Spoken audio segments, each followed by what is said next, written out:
coaches, welcome to this defensive course where I'm talking about Arkansas shutting down Mississippi State's air raid. And Coach Leach has been known for really developing teams and putting them out there and being very hard to stop. But there's been a few teams that have been able to stop him.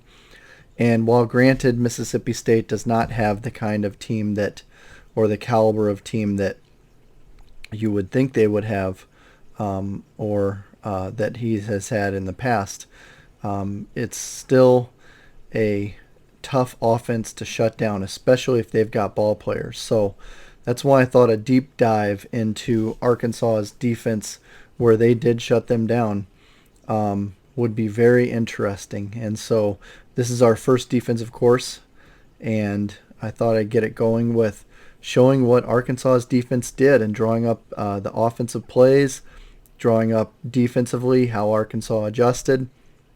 And they've taken a lot from what Washington used to do back when Leach was at Washington State. So we're going to take a look at this Leach's offense and how Arkansas shut them down this year. And I've got some great film that I'm going to put in here as well. So the first play that we're going to take a look at right here is where Mississippi State runs basically a mesh post wheel, and Arkansas runs a 5 under cover 3 base. Now, this is against trips here, so this is the first play we're looking at, 3-by-1 open. But when I say 5 under, I'm referring to the number of under players that you have. We've got 1, 2, 3, 4, 5. All 5 of these players are going to be dropping to form this to cover this whole under zone right here. All right, and that way, with 5 players all dropping into that zone right there, it is going to be extremely difficult for Mississippi State to find those zone windows. Most defensive structures will drop 4. And sometimes 3 if they're getting a lot of pressure, or they will go man-to-man where there are no zones. But what has seemed to work best against this air raid style of offense, where they just throw the ball and love to throw it, is to drop 5 into that under zone, and then cover 3 is the zone behind it. So let's take a look at this deep third cover 3 right here. You can see all 3 of these deep third defenders are dropping back. So they are not going to allow Mississippi State to get any deep vertical throws. Okay, I could extend that out further, but basically you've got a third here, a deep third here, and a deep third here. When I say deep third, I'm really referring to very, very deep.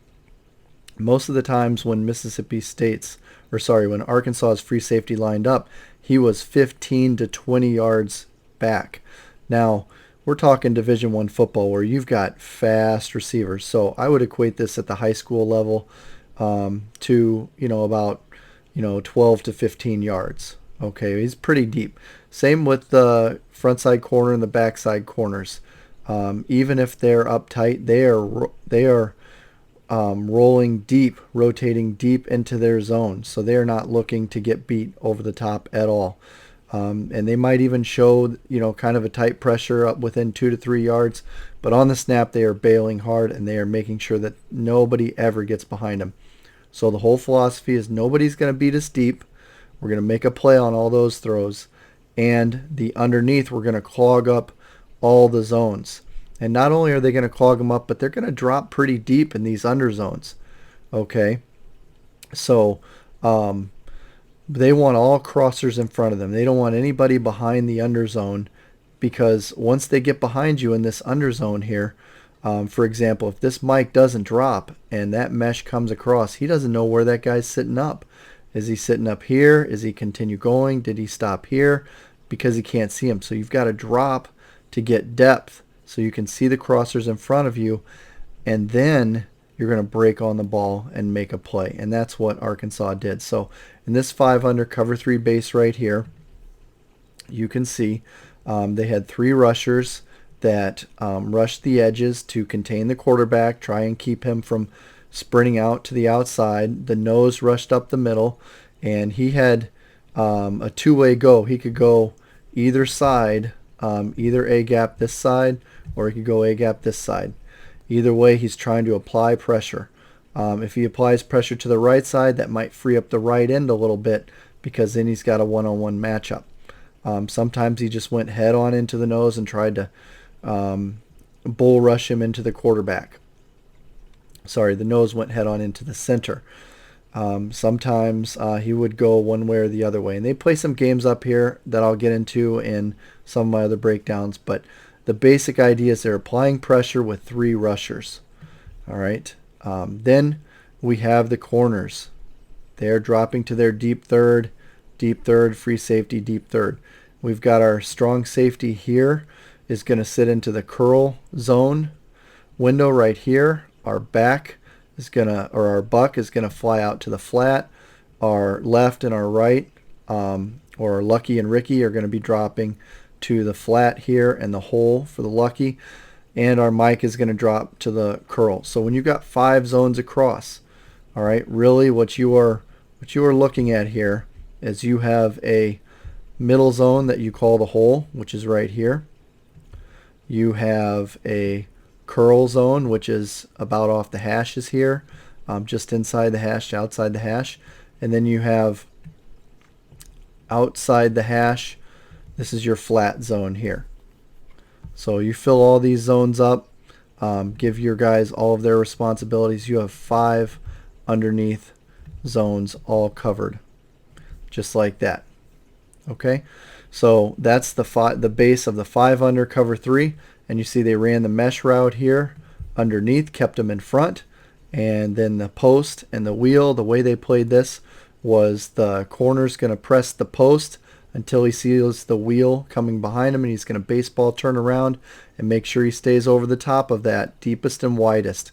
In your third, whoever is the deepest and widest, that's his responsibility.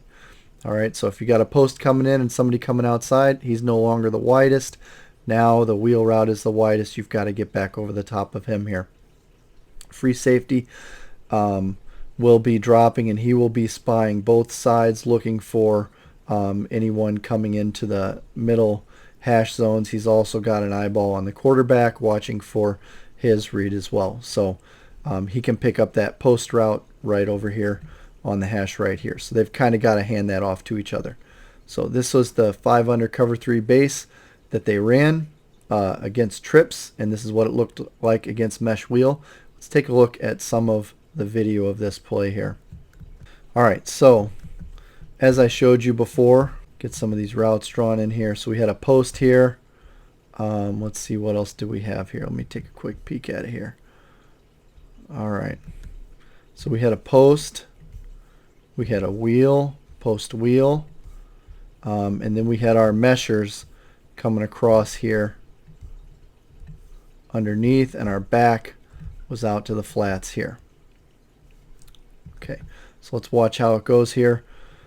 3 steps in. I like to look at plays 1, 2, 3 steps in. This is where the quarterback should be looking to unload the ball for any quick throws. These routes are still developing, but if you're the quarterback, you're looking for any kind of uncapped defender out here or receiver out here. So free safety's sitting so deep over this here. He's got to be real cautious because this is technically still capped. All right, that means that he has a defender over the top of him. All right, right here. So it's not a good spot to try and place the ball right in there. That'd be a pretty tough throw. Really, with the wheel route, they're looking to wait until he opens up here. And again, you know, it hasn't developed enough for him to be able to identify, but really this corner staying deep takes away kind of both of these routes right now, and this safety could be sneaking in over here too. So you see that we've got some issues here with the way that this is setting up here. And you take a look and you see even that curl defender right here jumps in, and he picks up the post route. He's under the post and the free safety's over the top, and we see the corner. He's going to back off and bail off and pick up this wheel route coming behind him here. So there's 4 defenders on 2. Definitely not a place you want to be throwing the ball. Now the meshers are sitting down. Okay. Meshers are sitting down inside here. Boom, boom. They're all in front of these guys. He could get it out. That'd be a gain of maybe 3 or 4 yards if they catch it.